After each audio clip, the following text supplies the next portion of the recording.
देवगुरु बृहस्पति और दैत्य गुरु शुक्राचार्य दोनों ही अपने अपने शिष्य को पढ़ाते थे। एक बार क्या हुआ, ये दोनों काफ़ी विद्वान थे।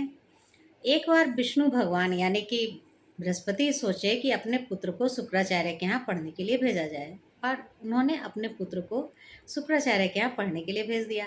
अब शुक्राचार्य चूँकि राक्षस योनि के थे तो उनके शिष्य भी राक्षस थे, तो वे लोग बर्दाश्त नहीं कर पा रहे थे कि बृहस्पति का पुत्र यहाँ पढ़ाई करे। वे लोग आपस में साजिश की और बृहस्पति के पुत्र को मारने का प्लान बना लिया।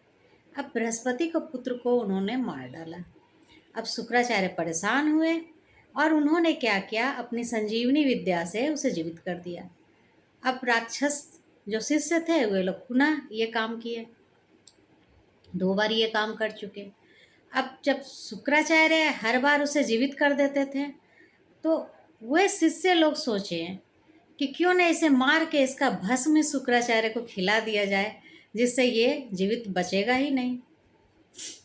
फिर क्या हुआ, वे लोग ऐसा ही किए, उसे मार दिया और शुक्राचार्य को उसका भस्म जो है खिला दिया। अब शुक्राचार्य सोच में पड़ गए कि यदि मैं इसे अपने पेट से निकालता हूँ तो मुझे अपना पेट फाड़ना पड़ेगा, तो फिर इसमें मेरी मृत्यु हो जाएगी। तो उन्होंने क्या किया, संजीवनी विद्या उसे पेट में ही सिखाना शुरू कर दिया।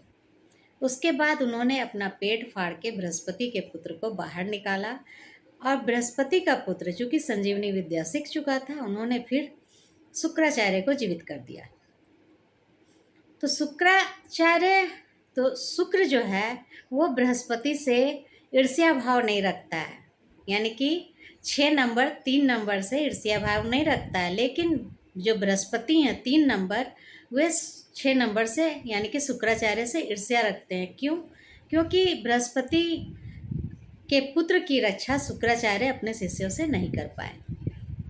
इसी तरह आप यदि अंक ज्योतिष में देखेंगे कि आपका यदि मूलांक 3 है और भाग्यांक 6 है, तो 3 मूलांक होने के बाद क्या होगा कि आप सुबह में पूजा पाठ करेंगे, और भाग्यांक 6 होगा तो शाम में मौज मस्ती भी करेंगे। इसी से रिलेटेड एक और कहानी है कि लोग कहते हैं कि अपने बेडरूम में भगवान को नहीं रखना चाहिए। इसके पीछे क्या लॉजिक है, आइए जानते हैं। ये क्या है कि बृहस्पति, चूँकि देवगुरु बृहस्पति और आपका पूजा पाठ जो है धर्म है, अध्यात्म है, और ये जो जगह होना चाहिए पूजा पाठ का शुद्ध सात्विक होना चाहिए। बेडरूम शुक्राचार्य का जगह है, यहाँ भोग विलास होते हैं, तो आपस में फिर यहाँ 3 और 6 की नहीं बनेगी, यानी कि बृहस्पति और शुक्राचार्य की आपस में नहीं बनेगी। इसलिए कहते हैं कि बेडरूम में भगवान जी को नहीं रखना चाहिए। ओम नमः शिवाय।